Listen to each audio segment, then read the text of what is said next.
Bienvenue dans ce podcast spécial à l'occasion de la Journée internationale de lutte contre les violences faites aux femmes. Aujourd'hui, nous abordons un sujet essentiel, les violences sexistes et le harcèlement sexuel en entreprise. Pourquoi en parler ?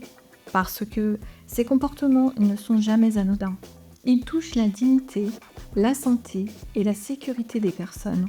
Et parce que la loi, les dispositifs d'aide et la responsabilité des employeurs sont là pour protéger chacun et chacune.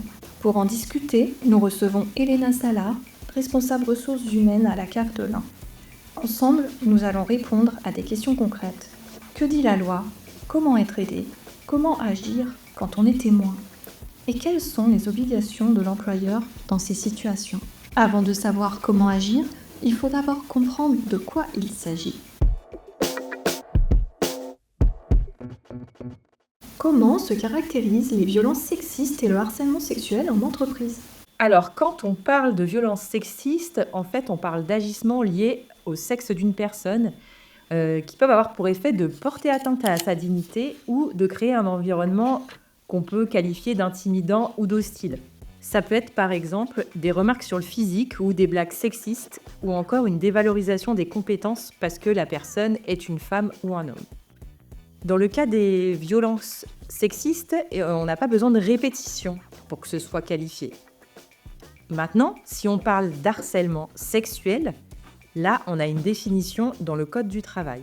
Dans ce cas, on est vraiment sur des propos ou des comportements à connotation sexuelle ou sexiste, répétés, qui portent atteinte à la dignité ou créent un environnement hostile. Ça peut aussi être toute forme de pression grave, même non répétée, dans le but réel ou apparent d'obtenir un acte de nature sexuelle. Quelle différence y a-t-il avec le harcèlement moral ? Pour voir la différence, je pense qu'on peut repartir de la définition du harcèlement moral, qui lui aussi est défini par le Code du travail. Donc ce sont des agissements répétés, entraînant une dégradation des conditions de travail et qui peuvent porter atteinte au droit et à la dignité, à la santé physique ou mentale, ou compromettre l'avenir professionnel. En fait, il y a une différence notable, c'est que le harcèlement sexuel, il est vraiment lié à la sexualité ou au sexe de la personne, alors que le harcèlement moral, il vise à nuire psychologiquement, toujours de façon répétée, mais sans dimension sexuelle. À partir de quel stade peut-on parler de harcèlement sexuel ou de violence sexiste ? On parle de violence sexiste du moment où il y a un seul acte, alors qu'on parle d'harcèlement sexuel quand il y a une répétition de propos ou de comportements à connotation sexuelle ou sexiste, ou encore s'il y a une pression grave, unique pour obtenir un acte sexuel. En résumé, une violence sexiste, c'est un propos ou un comportement lié au sexe. Le harcèlement sexuel, ce sont des propos ou des comportements à connotation sexuelle, avec soit une répétition, soit une pression grave. En cas d'agression avérée, quelles sanctions prévoit la loi pour l'auteur ? Si on parle des sanctions, il faut dissocier ce qui est violence ou agissement sexiste de tout ce qui est harcèlement. Lorsqu'on est sur des violences ou des agissements sexistes, on est sur une amende forfaitaire jusqu'à 750 € pour un outrage sexiste dit simple. Par contre, s'il y a des circonstances aggravantes, notamment des propos humiliants ou une récidive, on peut aller jusqu'à 1 an d'emprisonnement et 3 000 € d'amende. Lorsqu'on est sur le harcèlement, qu'il soit sexuel ou moral, la sanction est de 2 ans d'emprisonnement et de 30 000 € d'amende. On peut aussi avoir des circonstances aggravantes, notamment si on a un abus d'autorité, une victime mineure ou encore s'il y a des faits commis par plusieurs personnes. Dans ce cas, on peut aller jusqu'à 3 ans d'emprisonnement et 45 000 € d'amende. Parlons maintenant des solutions concrètes pour les victimes. Si l'on est victime de violences sexistes sur son lieu de travail, vers qui peut-on se tourner ? De quel accompagnement peut-on bénéficier ? Alors déjà en interne, bien sûr, il y a une obligation de l'employeur, une obligation légale de protéger la santé et la dignité des salariés. C'est pour ça qu'en fait, au sein de chaque entreprise, il doit y avoir un référent harcèlement qui est en fait un membre du CSE. Ce référent, il reçoit les signalements et il peut accompagner la victime. Un des autres acteurs clés, C'est bien sûr la médecine du travail qui va évaluer l'impact sur la santé et qui va proposer des aménagements et orienter la victime vers des associations ou vers un accompagnement. Il existe aussi bien sûr des dispositifs externes et des numéros utiles, comme le 3919 qui est Violence Femmes Info. Il faut dire que ce dispositif est gratuit, anonyme et il permet une écoute et une orientation des victimes. On a la police et la gendarmerie en cas de danger immédiat ou de dépôt de plainte.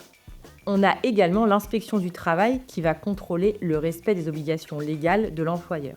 On peut également citer certaines associations comme la Fédération nationale Solidarité Femmes et puis également des associations plus locales comme le CIDFF de l'Ain, la Permanence à la Maison des Familles et de la Parentalité ou encore Insolidarité. On peut enfin parler en termes d'accompagnement pour les personnes de la CAF. Nous avons également Proconsult, qui est une offre nationale et qui permet un soutien psychologique et qui peut aussi se déployer avec un médecin ou une structure adaptée. Le devoir de parole du témoin est un rôle difficile à porter, mais il est essentiel. Comment reconnaître une situation problématique et signaler sans se mettre en danger ? Les signes qui sont à repérer, ce sont des propos ou des comportements sexistes ou à connotation sexuelle répétée. Ces blagues, ces remarques déplacées ou des gestes inappropriés. On peut aussi voir s'il y a une pression grave pour retenir un acte sexuel, même unique. Et puis, il y a aussi, en termes de signes, la création d'un environnement humiliant, hostile ou intimidant. Si vous avez un doute, parlez-en au référent harcèlement. Il pourra sûrement vous orienter, vous dire si cela relève d'un signe d'harcèlement sexuel ou non. Tout cela en toute confidentialité. Pour le signaler sans danger, il faut le signaler soit effectivement au référent harcèlement, ça ce sont les procédures internes. Vous pouvez également appeler le 3919 Violence Femmes Info, à savoir que c'est un accompagnement gratuit et anonyme. Et enfin, bien sûr, en cas de danger immédiat, appelez le 17, la police, ou le 114 par SMS. Comment dénoncer sans culpabiliser ? C'est une question importante et il est d'ailleurs important de rappeler que signaler, ce n'est pas trahir, mais c'est protéger la victime et prévenir la récidive. Si on peut donner quelques conseils pratiques, si une personne venait à se confier à vous, surtout ne minimisez pas sa parole et ne remettez pas en cause la parole de la victime. Par contre, ne vous sentez pas responsable des conséquences. La loi protège les témoins de bonne foi. Si vous vous sentez mal à l'aise avec la situation, vous pouvez aussi le faire de façon anonyme en allant sur la plateforme Arrêtons les violences ou encore appeler le 3919. Comment se protéger pour ne pas subir de représailles ? Il y a tout d'abord bien sûr une protection légale. Le Code du travail interdit toute sanction ou mesure discriminatoire contre un salarié qui aurait témoigné ou signalé des faits de harcèlement ou de violence sexiste. Il y a aussi des mesures concrètes. Vous pouvez tout simplement demander la confidentialité lors du signalement.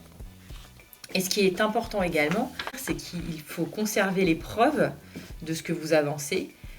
Et en cas de représailles, vous pouvez bien sûr recourir à l'inspection du travail ou au CSE.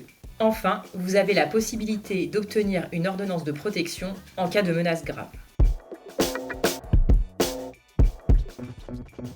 Merci d'avoir écouté ce podcast consacré à la lutte contre les violences sexistes et sexuelles au travail. Retenez une chose, aucun sexisme n'est banal, aucun harcèlement n'est tolérable. La loi protège, les dispositifs existent et nous avons toutes et tous un rôle à jouer pour agir. Si vous êtes victime ou témoin, contactez le référent interne Proconsult ou le numéro vert 0805 23 23 88. Ensemble, faisons de notre environnement professionnel un espace sûr, respectueux et solidaire. Merci pour votre écoute et à très bientôt pour un nouvel épisode.